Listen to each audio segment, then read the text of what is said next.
3. The story about the elder nun Uppalavanna. Etadagan bhikkhave mamasavikānan bhikkhunīnan iddimantīnan yadidan Uppalavanna. This is the foremost of my nun disciples, monastics, amongst those who have spiritual powers, that is to say, Uppalavanna. The commentarial story. In the third story about Uppalavanna, as she was endowed with a colour similar to a blue lily's heart, the elder nun received this name. Her aspiration. At the time of the Buddha Padamutara, it seems, she was conceived in a good family home in Hansawati. Later, after going with the populace into the presence of the teacher, she listened to the Dhamma and saw the teacher place a certain nun as being foremost in spiritual powers.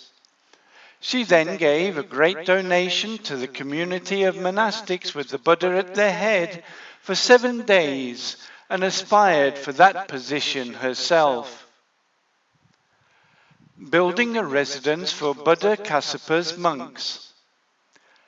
She did good deeds for the rest of her life, and being reborn amongst gods and humans only, in the city of Varanasi, at the time of the Buddha Kassapa, she was conceived in the home of Kiki, the king of Kasi, and was one of 7 sisters. She lived as a celibate for 20,000 years, had a residence made for the community of monks, and was reborn in the world of the gods. Feeding a Pacceka Buddha with puffed rice. Passing away from there and coming again to the world of humans, she was reborn in a certain little village and made a living in that place by doing manual labour. One day, while going to the hut in the field, on the highway near a lake in the morning time, she saw a blossoming lotus flower and descended into the lake. She took that flower in a lotus leaf used to wrap puff rice, cut the tips of rice in the field, and while sitting in the field, she roasted the rice and counted 500 pieces of puff rice. At that time, having arisen from the attainment of cessation on Mount Gandhamadana, a certain independent Buddha came and stood not far away from her. Having seen the independent Buddha, she took a lotus flower together with the puffed rice, descended from her hut, placed the puffed rice in the independent Buddha's bowl, and covered the bowl over with the lotus flower. When the independent Buddha had departed a short way, she thought, "One who's gone forth surely has no use for a flower. I will take the flower and adorn myself." She went to the independent Buddha and took the flower from his hand, but thought again, if this noble one had no use for a flower, he wouldn't have allowed me to place it on the top of the bowl. Indeed, there will be a use for the noble one. She went again, placed it back on the top of the bowl, and begged the independent Buddha for forgiveness, saying, "Reverend Sir, may the result of my puff rice be as many suns as there were pieces of rice, and the result of my giving the lotus flower be that wherever I am reborn, lotus flowers arise under my feet." She made this aspiration. As she was watching him, that independent Buddha went through the air to Mount Gandhamadana, and washing his feet near to the independent Buddha's rope ladder, he placed the lotus on Mount Nandamulika. As a result of that deed, she gained conception in the world of the gods, and from the time of her rebirth, great lotus flowers appeared under her feet. Padmavati's early life. She passed away from there and was reborn on a lotus heart in one lotus lake at the foot of a mountain. A certain ascetic lived near there, and in the morning time he went to the lake in order to wash his face, saw the flower and thought, "This flower's head is the largest of all the heads of flowers. Through what reason did the bud come to be here?" After descending into the water, he took the flower. As soon as he had taken it, it flowered, and the ascetic saw a young girl lying in the heart of the lotus. From the time of first seeing her, paternal love arose, and he carried her with the lotus to his leaf hut and lay her down on his couch.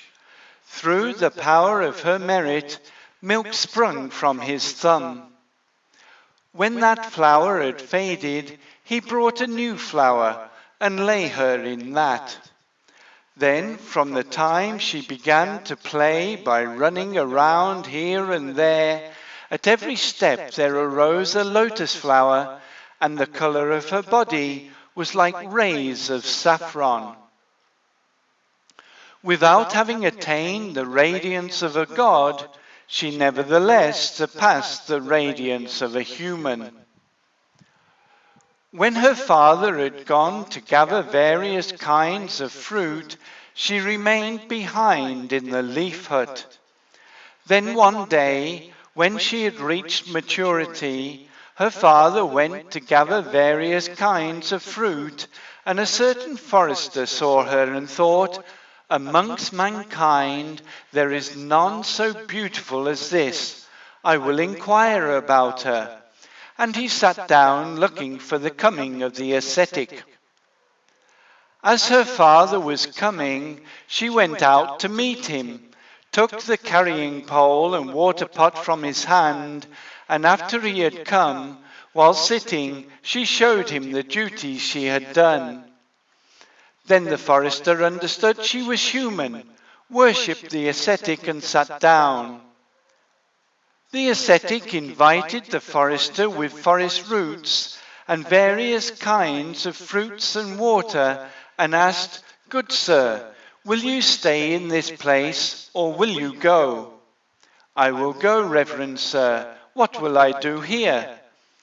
"After going from here, will you be able to keep quiet about the things you saw?"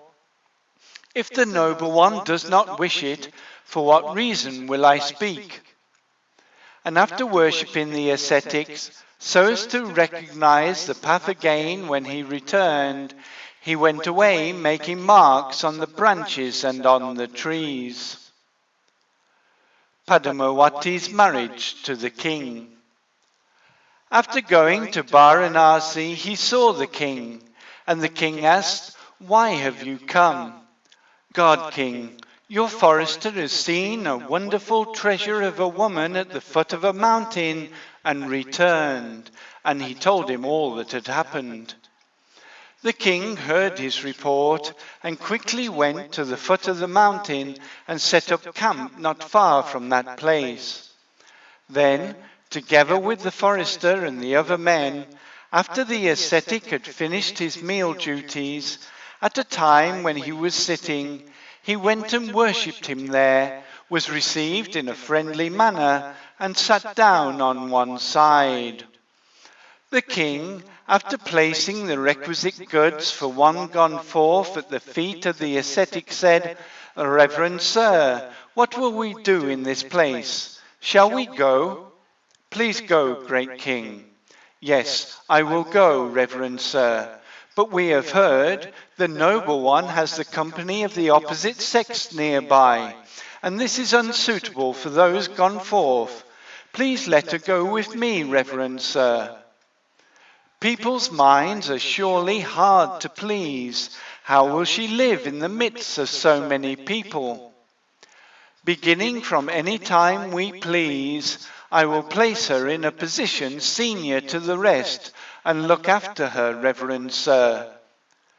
Having heard the king's speech, because of the name she had taken in her youth, he called his daughter, saying, "Dear Padmavati." She emerged from the leaf hut at that single word, worshipped her father, and stood there. Then her father said, "Dear, you have reached maturity in this place, but from the time you were seen by the king, it has been inappropriate to live here. You should go with the king, dear." She replied to this word of her father, saying, "Very well, father," worshipped him, and stood there crying. The king, thinking, "I will win over her father's heart," placed a heap of money in that place and anointed her.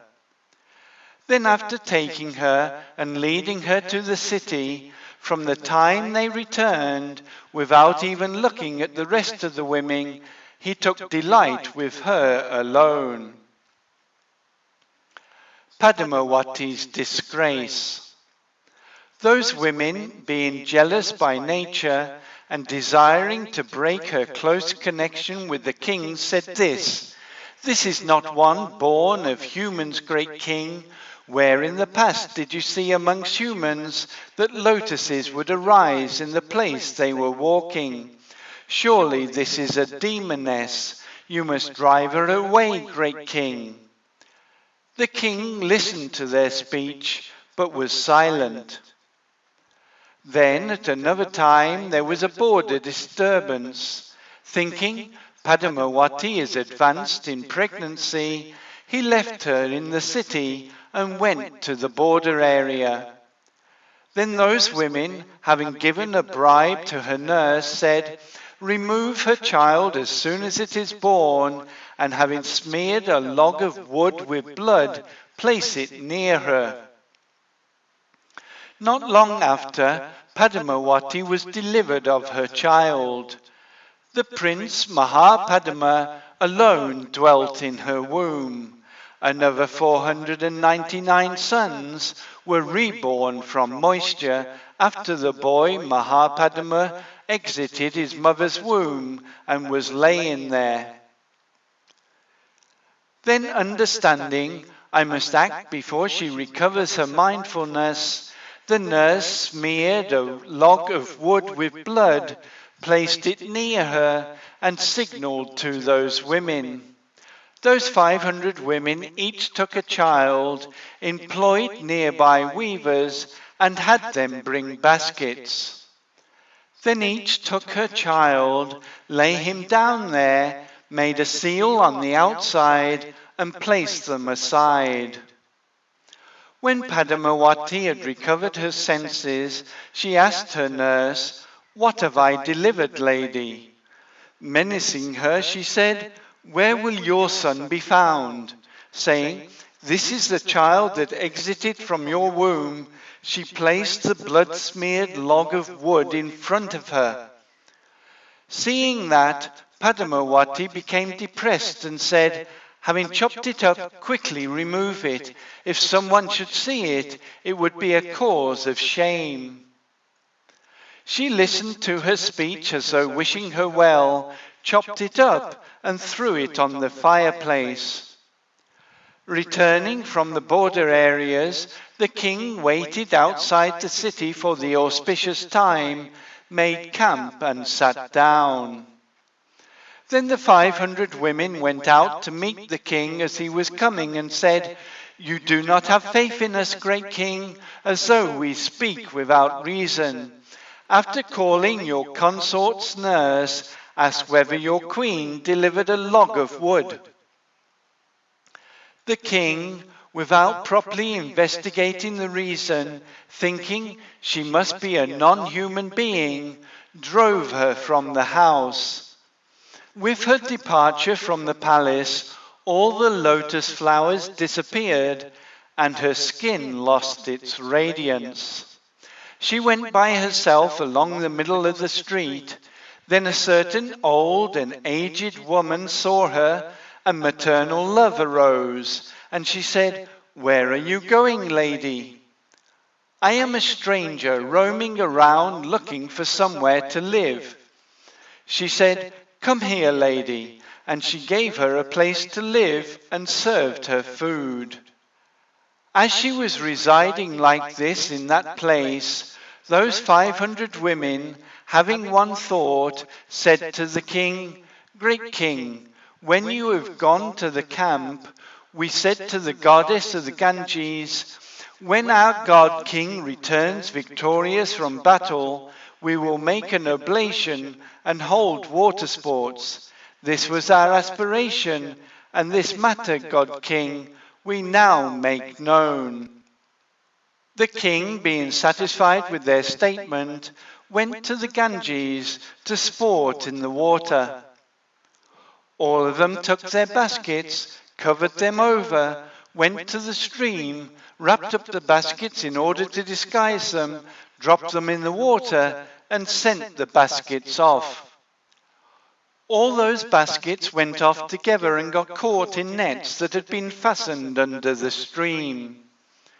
Then, after playing at water sports, at the time the king was emerging, seeing the baskets suspended in the net, they were brought to the king. The king, seeing the basket, said, What is in the baskets, dears? We do not know, god king. The baskets were opened while he was watching, and they first opened the boy Mahāparinibbānasuttaṁ's basket. For all of them, as they were laying in the baskets during the day, milk had sprung from their thumbs through the power of their merit. Sakka, the king of the gods, in order to dispel the king's doubts, had these words written inside the baskets. These boys were reborn in Padmavati's womb and are the king of Varanasi's sons. The 500 women, who are Padmavati's rivals, placed them in baskets and threw them in water. Let the king understand the reason. Padmavati's redemption.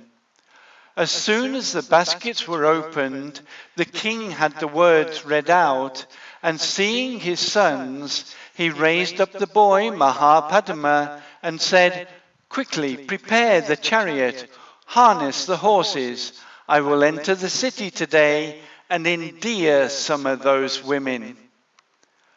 He ascended the palace, placed a bag with 1,000 coins on an elephant's neck, and had the drum beat, announcing, He who finds Padmavati can take these 1,000 coins. Hearing that announcement, Padmavati informed her adopted mother, saying, Take the 1,000 coins from the elephant's neck, lady. I do not dare to take such a thing. Having said it a second and a third time, she said, After saying, What, lady, shall I take it?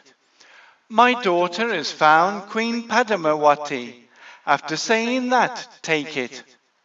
She, thinking, what will be, went and took the box with 1,000 coins.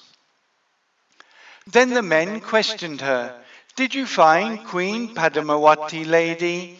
She said, I did not find her, but it seems my daughter found her. They said, But where is she, lady? And going with her, and recognizing Padmavati, they fell at her feet.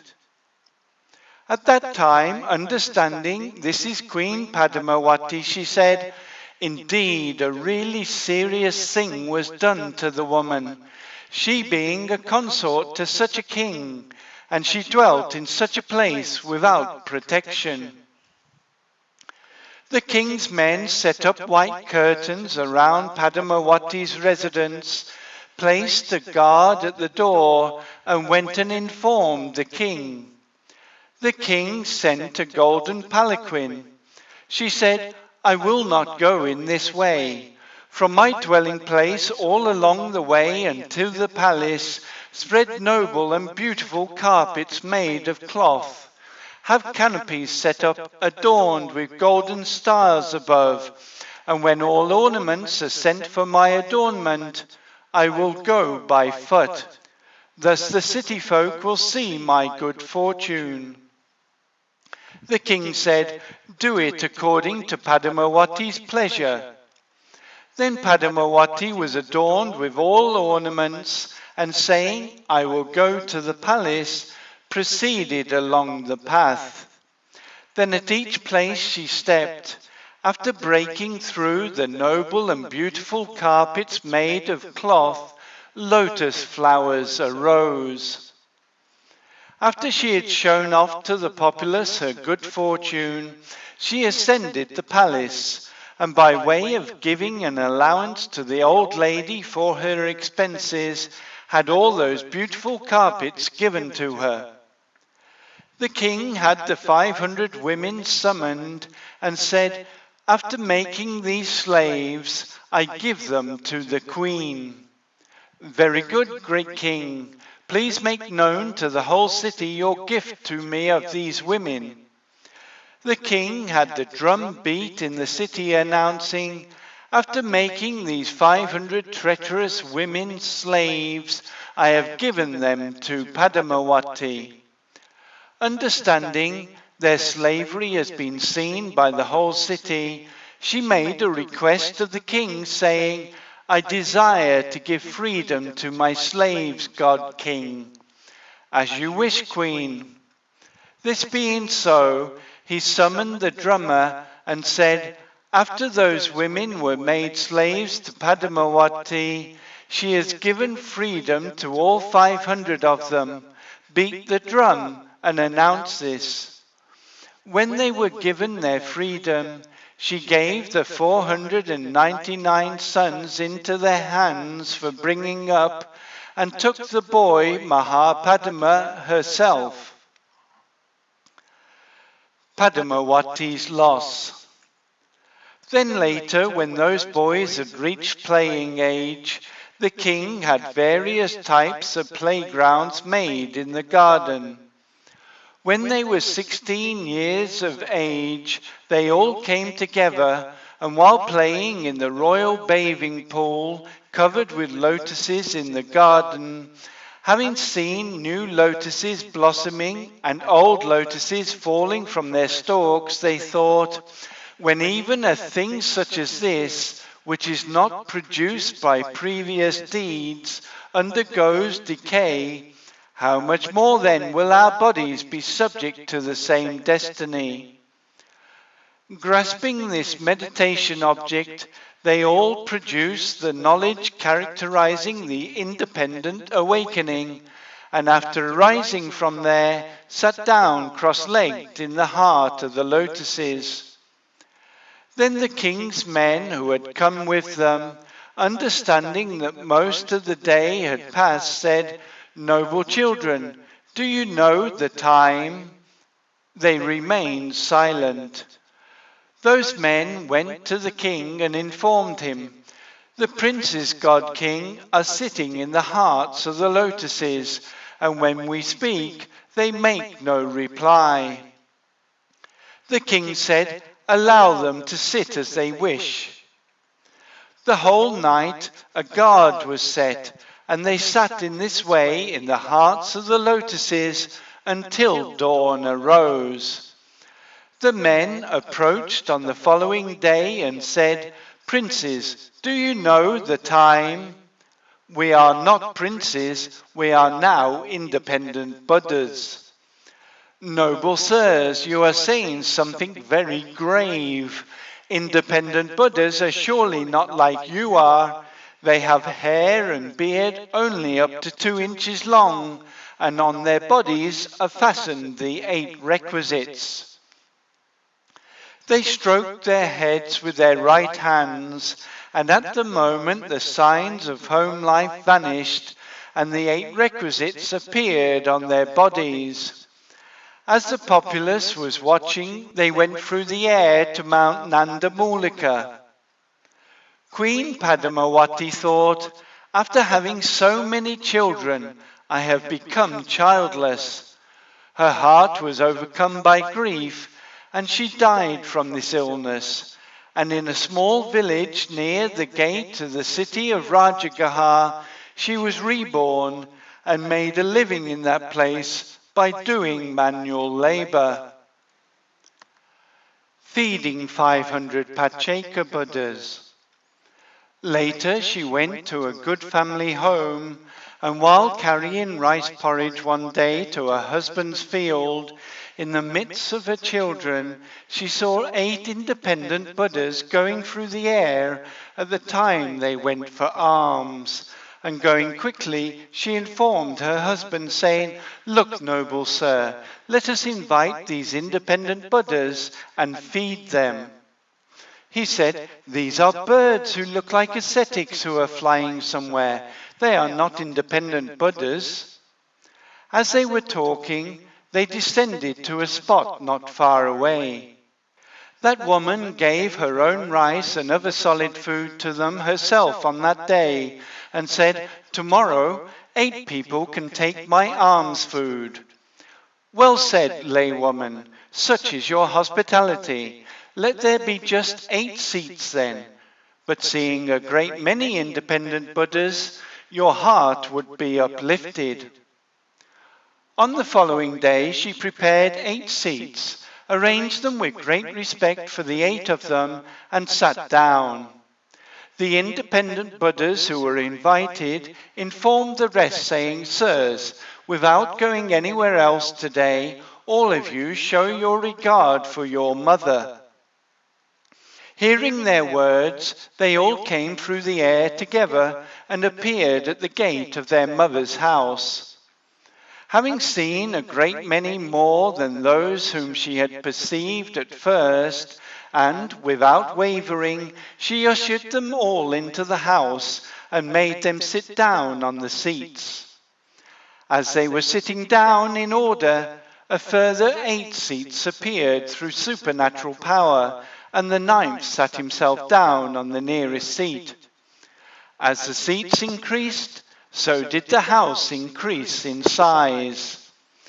When they were all thus seated, the woman respectfully offered what was prepared for the 8 independent Buddhas to the 500, and bringing 8 handfuls of blue lilies in her hands, she placed them at the feet of the independent Buddhas she had invited and said, "Reverend sirs, in whatever place I am reborn, may the colour of my body be like the colour of the inside of this blue lily's heart." She made this aspiration. The independent Buddhas rejoiced with their mother and returned to Gandhamadana. She did good deeds for the rest of her life, and after passing away from there, she was reborn in the world of the gods. Her last life. When this Gautama Buddha arose, she was conceived in a merchant's family in Savatthi, and as she was the same colour as the heart of a blue lily, she was given the name Uppalavanna. When she had reached maturity, all the kings in the Rose Apple Isle and the merchants also sent a message to the merchant saying, "Please give us your daughter." There were none known to be not sending this message. Then the merchant thought, "I will not be able to satisfy all of them. I will have to employ some skillful means." And after summoning his daughter, he said, "Will you be able to go forth, daughter?" Because of being in her last rebirth, that word was like medicated oil sprinkled on her head. Therefore she said to her father, "Father, I will go forth." He paid respects to her, led her to the nunnery, and had her go forth. Not long after she had gone forth, her turn to work in the observance hall arose. She lit the lamp, swept the observance hall, and grasping the sign of the crest of the lamp, while looking at it again and again, and producing absorption on the fire meditation subject, and making that a basis, she attained liberation. Together with the fruit of liberation, she also mastered the spiritual power of transformation. Later, on the day the teacher performed the double miracle, She roared a lion's roar, saying, "I will perform a miracle, Reverend Sir." Being asked, "What miracle will you perform?" she said, "Reverend Sir, after showing myself before an assembly for 12 leagues on all sides, surrounded by an assembly that is 36 leagues from front to back, and taking the form of a universal monarch and approaching, I will worship you." The teacher said, "I know your power." For this reason, the teacher, as the occasion had arisen, while sitting in Jeta's wood, in placing the nuns successively in their different positions, placed this elder nun in the foremost position of those possessing spiritual power.